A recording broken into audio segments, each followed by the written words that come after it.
templates, and Mrs. Dowd can blame witness that you cannot have a template that will serve everybody, just like ready-made templates. You might need to do some tweaking, you might need to just work on it. And if you understand the template, it will really make work very, very easy. So what we look at that. So it's going to be the PowerPoint is just to guide. So we're going to do some hands-on practice. Okay, so understanding our templates. So let me just run through it. So we'll just see the way it works so we don't waste time.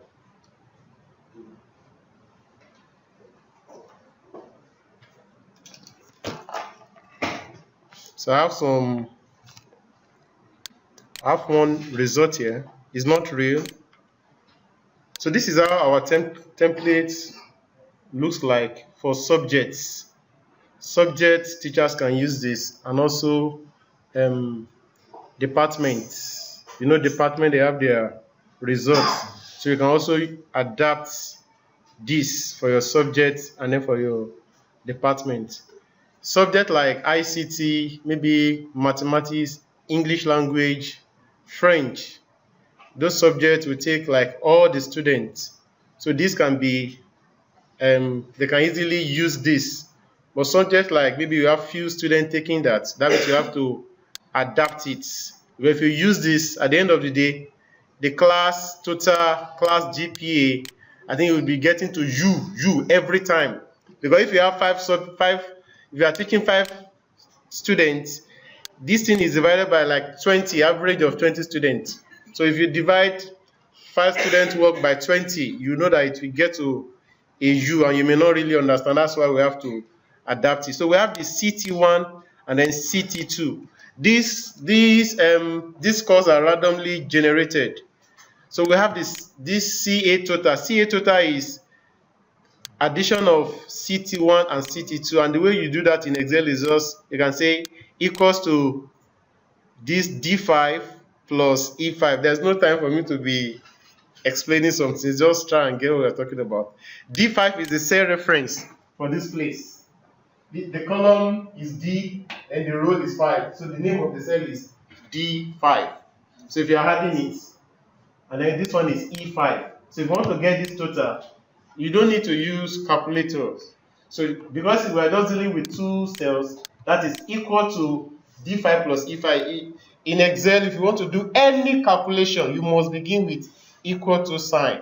When you put equal to, Excel knows that, oh, you're about to do a calculation. So we have D5 is equal to E5 for the total. So, and if you do that, once you do it for 1, that's why it's automated. Once you do it for 1, all you need to do is just copy this cell you have done, copy, then highlight everything from here to the last one you are going, then press enter. Then you have that, or you paste. There's no time to just show you different methods. Or when you are done with that, there's a small box here. I think I should make it to be bigger. There's a small box here. So when you put your cursor over it changes to like plus. You can also drag this box. It will paste your formula. You can also do this lastly, but you have to do this carefully. When you come to this box, you can double click it. It will copy and paste that formula automatically. So you have that. That is the CA total. Then all these cells, they have been formatted using color codes, conditional formatting. So this is the CA total, and then we have exam. Then you have total. The total is summation of CA total and examination total. Then you have the grade being generated depending on the total here.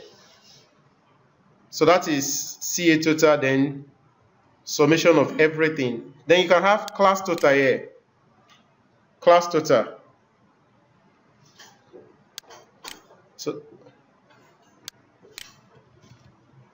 let me just show you the way we got that. Class total is just, since we are dealing with so many cells, maybe from Um, what's this place?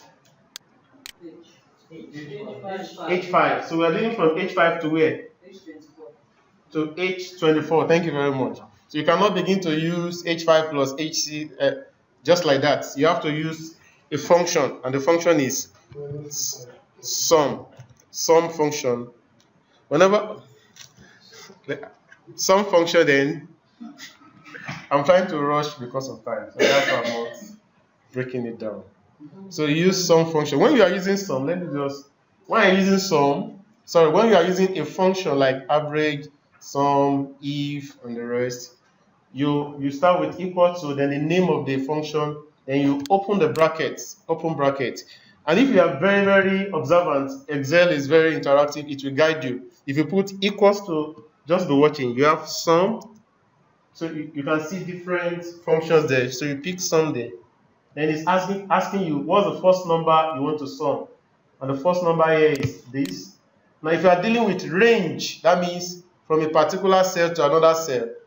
The beginning of the range is H5, so you use full column to show that it's a range.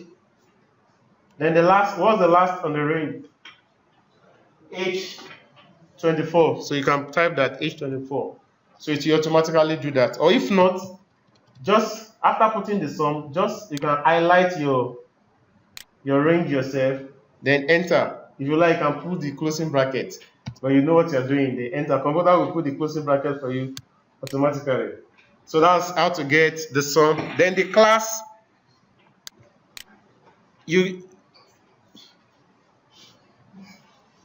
class grade. Okay, I have to work on this again. Okay, so this class grade is average of the class.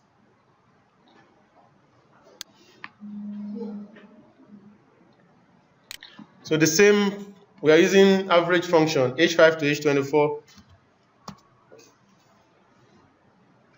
So that's the class average. Okay, then class GPA. So that is, I'm done with this sum total, then adjusting class total. I'm done with this, then class average. Then let me explain this. Contiguous and non-contiguous cells, or you say continuous and non-continuous. Like maybe in year 10 now, we have some students that are not doing maybe ICT. Let's say King Ifeoluwa is not doing this course, so we don't need this score. We don't need this. I'm sure you can recognize those students there. They are students in our school.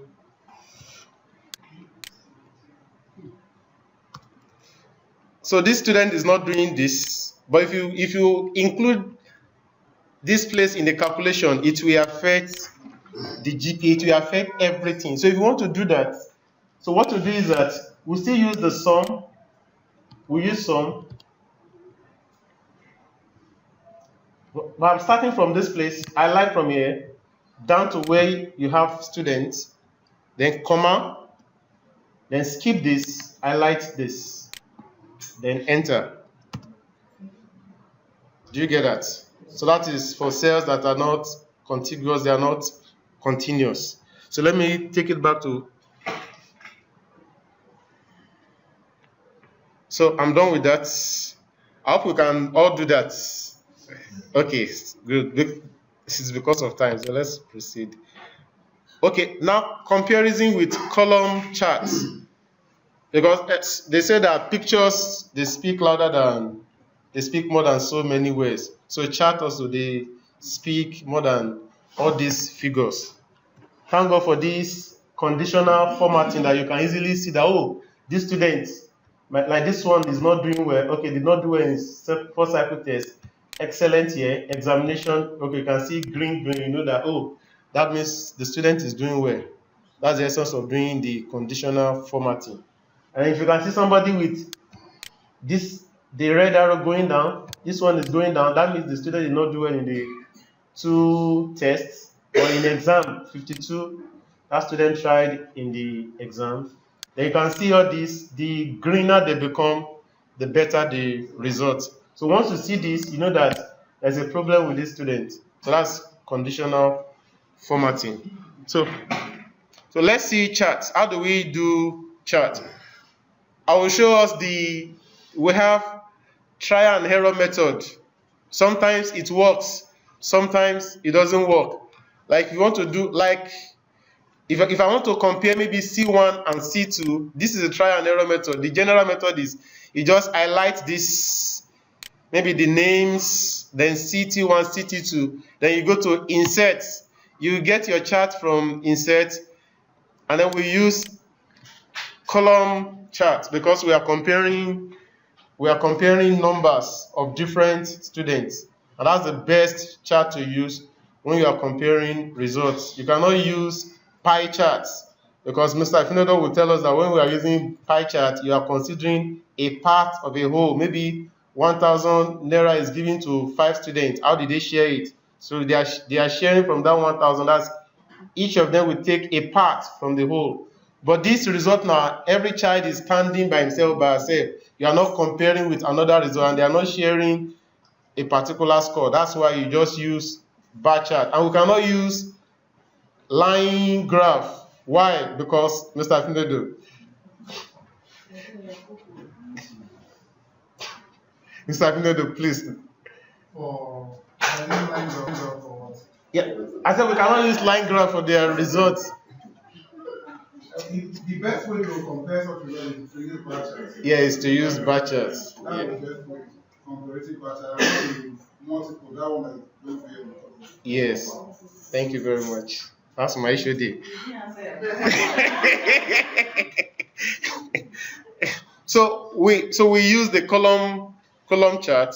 In Excel, the bar graph that is standing is called column chart.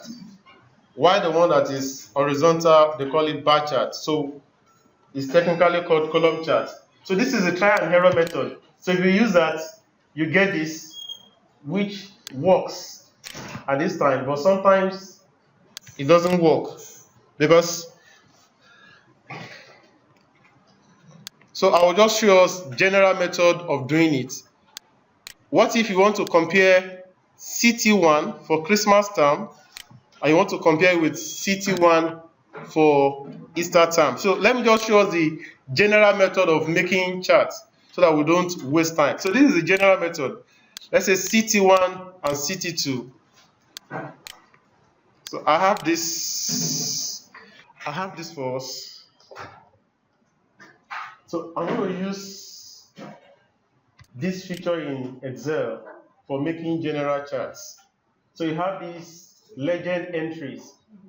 Okay, let me start one by one so we can see it. So just click on a blank cell without any data in it. On a blank cell, then you go to insert, then pick the charts that you want. I want this chart.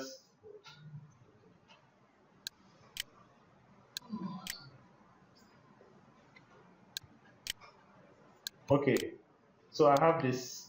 So there's nothing inside this place. So I will right click on this, then click on select data. I want to populate this chart now. Then go to add. Let me move this.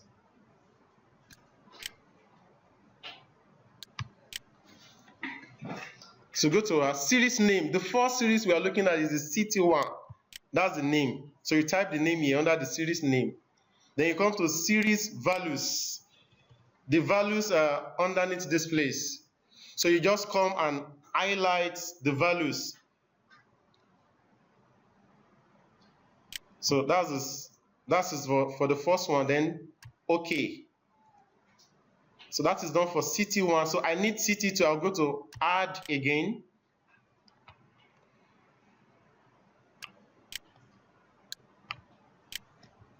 Then series name is CT2.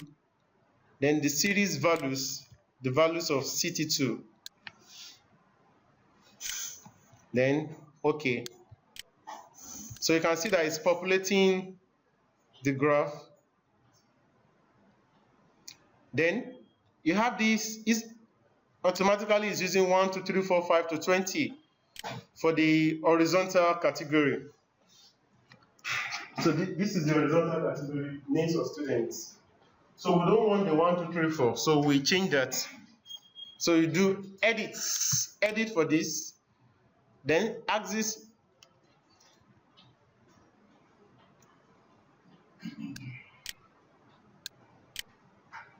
So axis label range, that is the names of students here. So you just click on them. You can see that it's populating it automatically.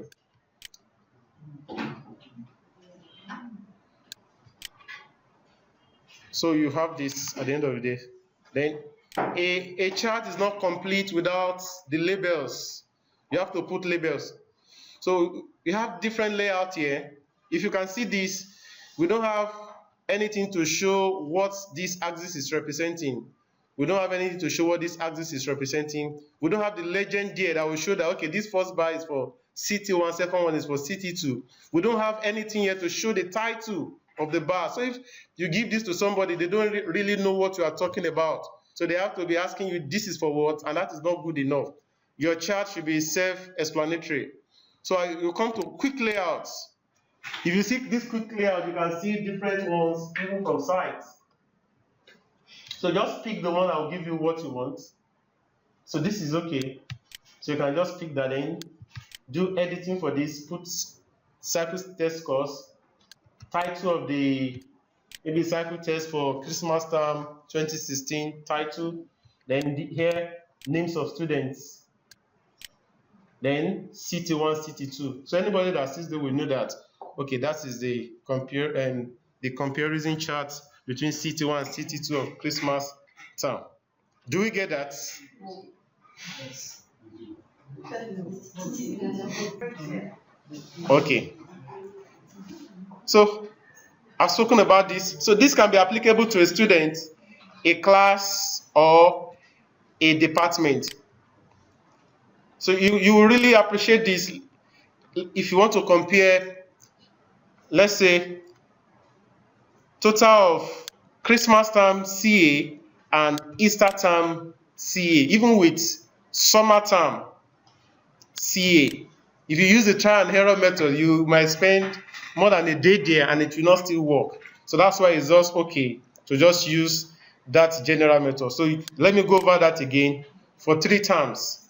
So click on a blank cell, then insert. Anytime you want to draw chart is always under insert.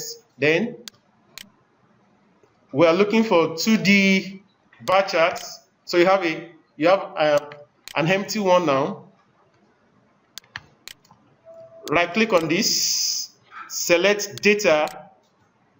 So add, click on add series name. Series name is CA total, maybe for Christmas term. Maybe I should have added CA total for Christmas term. Then series values, delete what is there. Then I'll highlight the series values for the CA total for Christmas term. That is okay for that. I go again for the Easter term, series name. This is the Easter term, series values.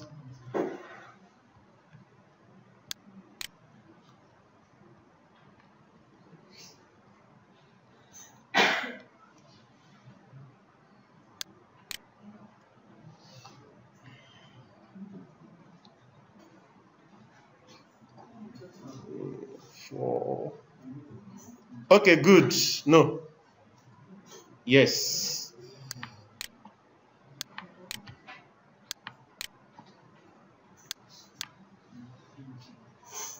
So it's from, yes, L5 to L24. So that's the series value for that. And the third one for summer term, add series name. This summer term.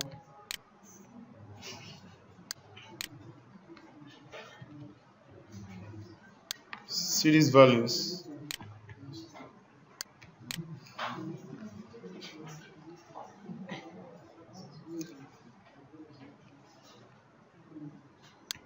There's a problem there. I chose the wrong series name. So CA, then this series value is correct. So when I chose something wrong, I just click on this, then you do editing for it. Then we have 1, 2, 3, 4. We need the names of students, not 1, 2, 3, 4. So edit, then highlight the student names.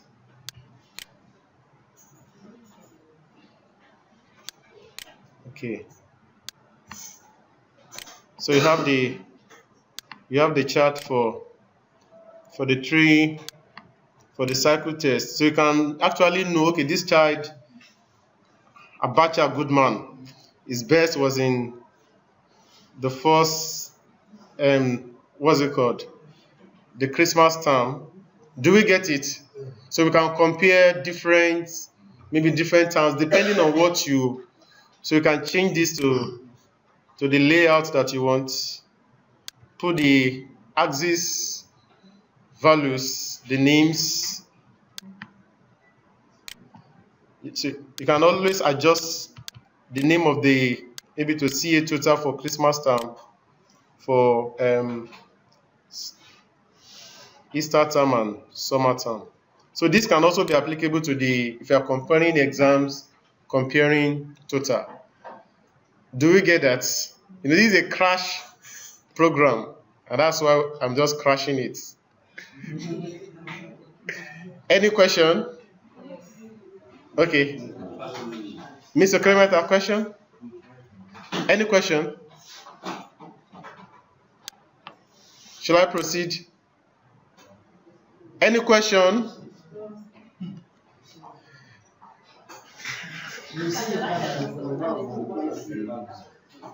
Any question?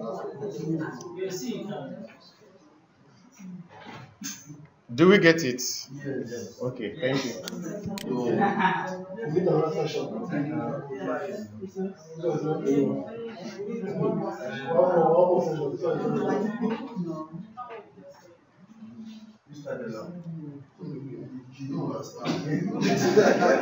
Okay. So please, if you need more, just tell me, so that I will not. Okay. I think the best option is for us to practice it. Yes, why you're doing it, or you give us time to go and practice it and come back to you. It's beyond me. Mrs. Arofin is here. It's beyond me. You have your spreadsheet on your laptop. That's why we need the spreadsheet. It's just we have the spreadsheet. If your spreadsheet is the laptop, you can do it. Okay, we have the video for this session, so I will post it on our ICT training class, so you can go over it again. So let me proceed. I hope that is all right. Mr. Jimosa.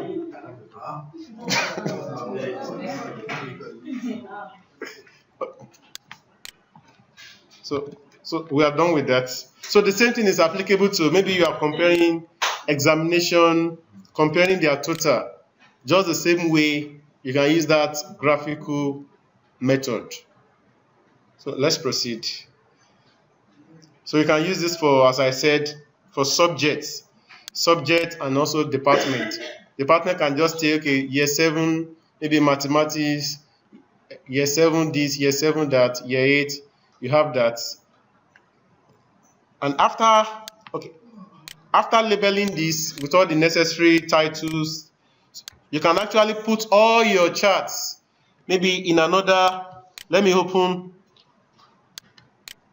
another sheet and call it charts. So after creating this, you can just right click on it and then move chart. So you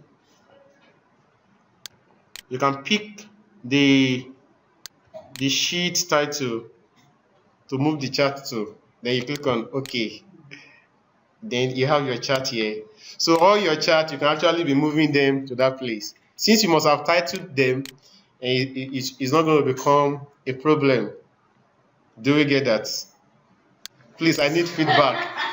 I need feedback. Do we get that?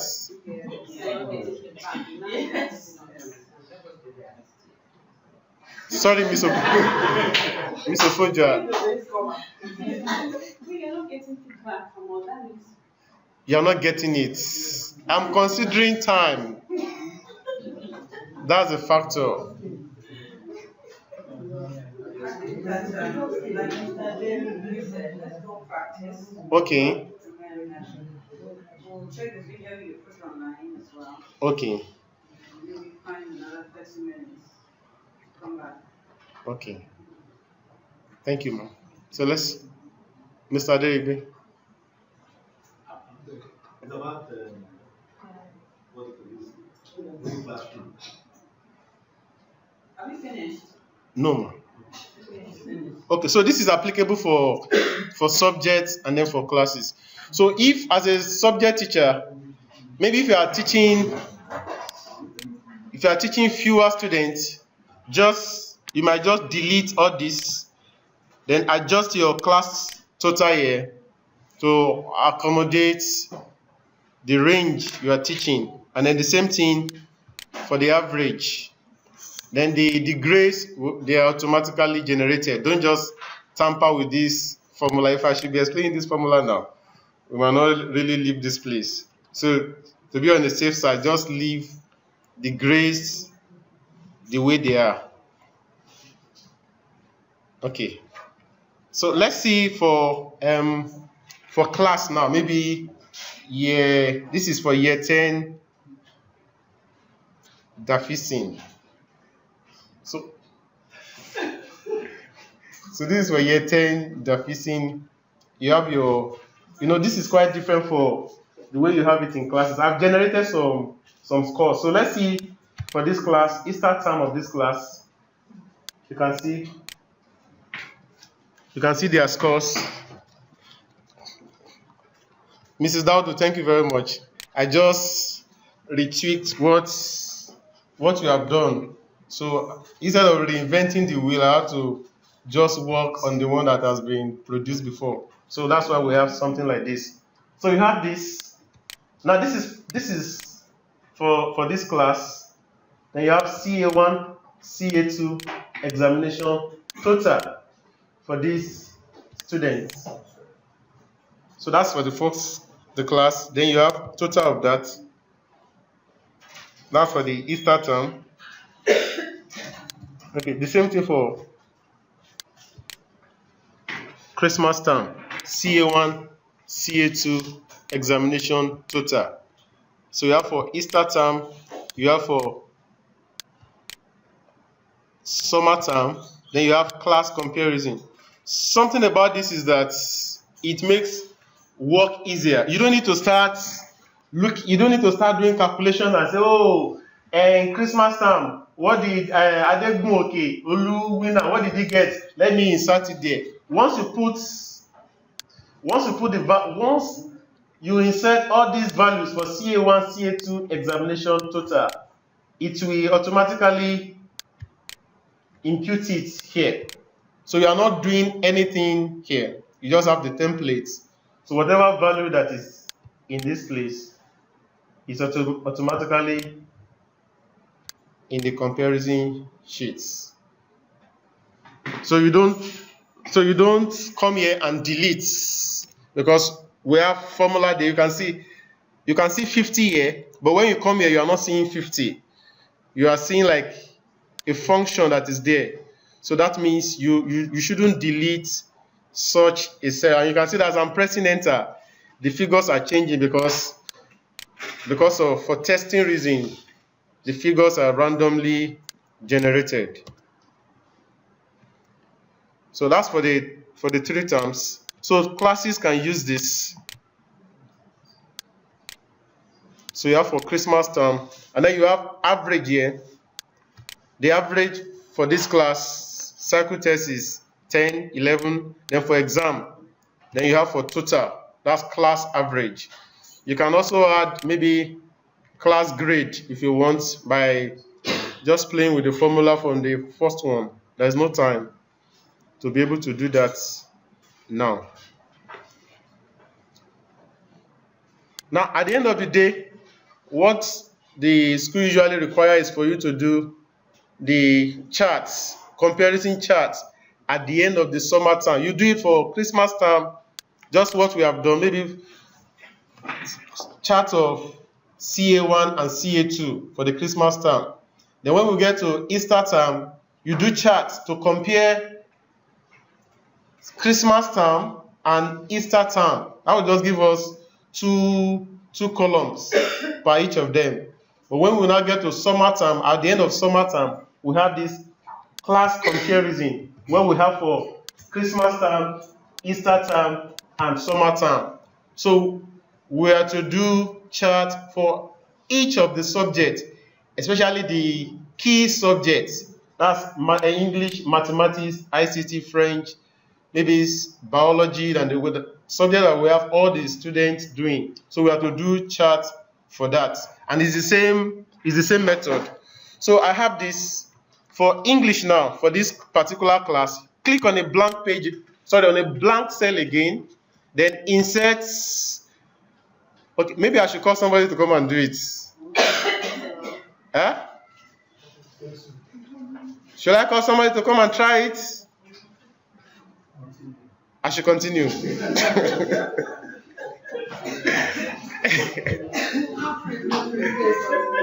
Okay. Okay, it's just because of time. Insert.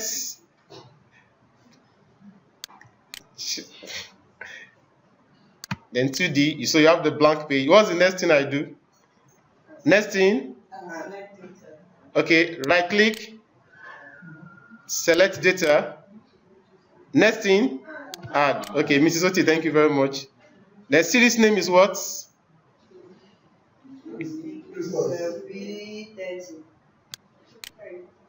Christmas. Then series values. So that is done. Okay. Add again. Thank you, Mr. Yeka. Then series values.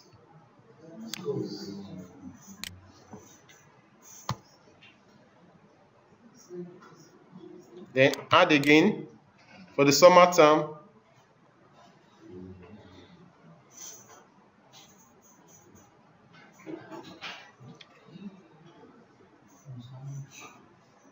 Series name, summer. Then cancel this. Series values. So that is for English language.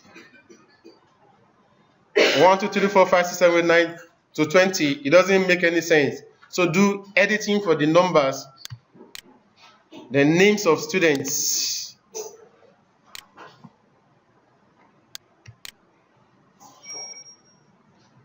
Then okay.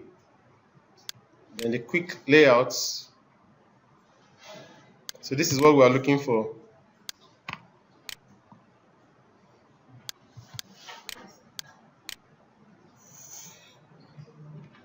Can we give this title? Can I give you the title? Scores.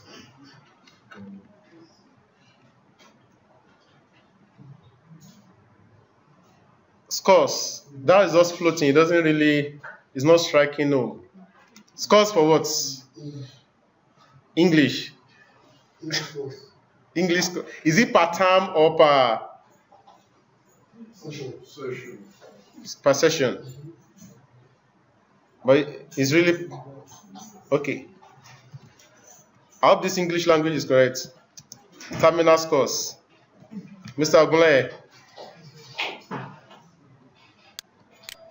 Then this will be okay. Names of students.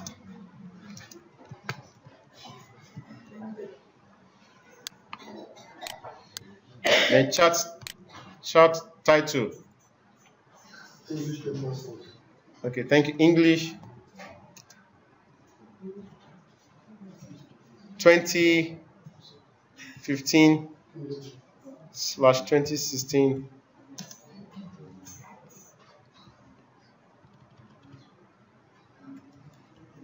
comparison charts. Then you can move this to the charts.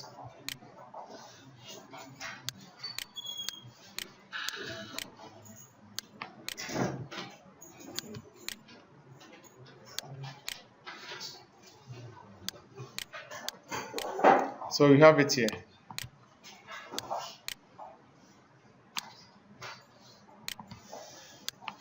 So anybody that sees this easily understand what you are talking about. English 2015 is comparison chart. You can see that the blue one is for Christmas time. This is for Easter, and then this is for summer. So the same thing is applicable for other subjects. So just the same way we did it, you can do for mathematics, you can do for ICT, and then you can also compare their averages. Maybe average of mathematics, you can plot the graph for maybe average of mathematics, English language. You can actually see the subject that the students, they are doing well, and then the one they are having challenges. And you can use that for planning.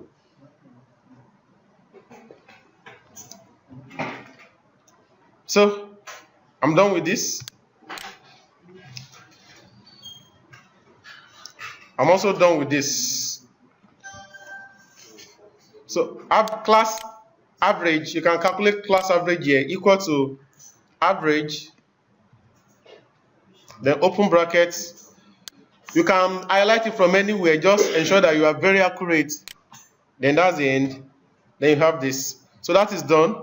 So I don't need to start doing it for the rest of this one by one. Just copy this, highlight, copy, then highlight from this place downward, then press enter, or you paste enter. Then you have the class average automatically generated. So you can see the class average of this class for Christmas time, for Easter time. You can also plot graph for that, just following the same formats. Okay, I think I'm done. Then the last one that we can use, and it helps the student, maybe especially those of us teaching maybe IGCSE classes, even maybe practical papers. We can actually go through the pains of preparing some things for them that will help them to know, because sometimes our work follow the same pattern, just that they will change the question, but you know that maybe number one question to this part, they will always ask these questions. Number two to this, they will always ask these questions. Maybe in French oral, this will always come out. It's just the structure is there, it's not the question, the content that will change. So we can actually analyze each of those questions, and the student can see, oh, I didn't do well in this area, I didn't do well in that area. You can even print it out for them. Maybe on paper using Excel, you can print it out. Mr. Onyeka, you can just. Thank you, sir.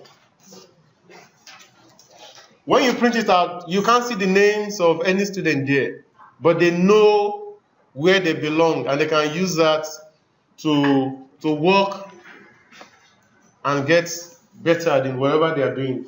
So let's see how that looks like. So it looks like this.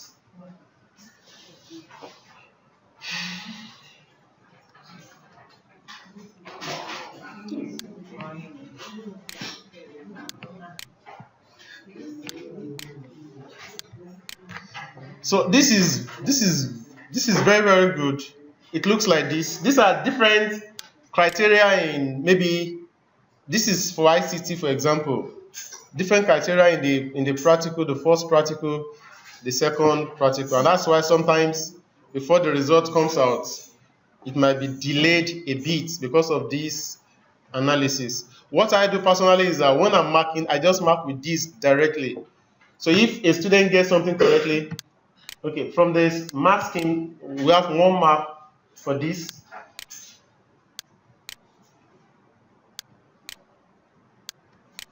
So 1 mark. So anywhere you see green, that shows that that student got it correctly. When you see this, it shows that the student did not get it. So you have question 1. These are the criteria for question 1. If you meet up with this criteria, that's 1 mark. If you get it, you get your 1 mark. Question 2, just like that. That's the first part. The first part is word processing. That's why you have word there. Then it continues like that. Then that's hence here, 14. Then access. That continues from here. Then you have the other one, PowerPoint, continues from here. and then we have others. Continue from here. So these are some cells are hidden because it's confidential data. So that's why they are hidden. So some cells are hidden. So the student, they actually know, they know their codes, they know what to look at. So if you now go down, if you go down, then you can see the analysis of different sections. For the word access, this is that is 30 marks for that aspect, 25 marks for the, then you have the total. So this student got 27 here in the word, 20 here in the access, 12 here, at 12 here, and at the end of the day, 66 total. So the student can actually know that, okay, I'm very good when it comes to the word aspect. I need to work more on a particular aspect.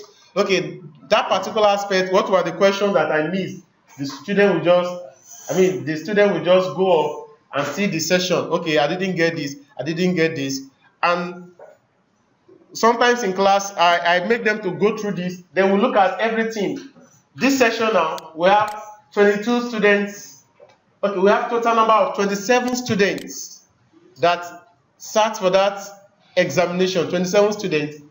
This first question, 22 students got it correctly. They had 1/1. Then 5 did not get it. That means 5. So those 5 will be like, oh, let me see those that didn't get it. Oh, I didn't get it. Out of the 5. Then they will know how to work on it. They actually know the areas of weaknesses and strengths. Then we can also look down and say, okay, maybe there's a particular one that only one student got it. Maybe like this 18, just 9 students got it. That's like 3.3% of students getting it. That means there is a problem. So that kind of area, I will have to like shout.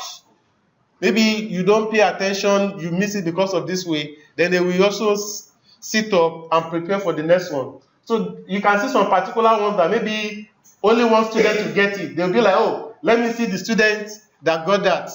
So you can actually help us to plan and then to know where to lay more emphasis. And the student can also know, oh, I need to work on this area. I need to focus more on this area. Like some of them, they love to submit before the time.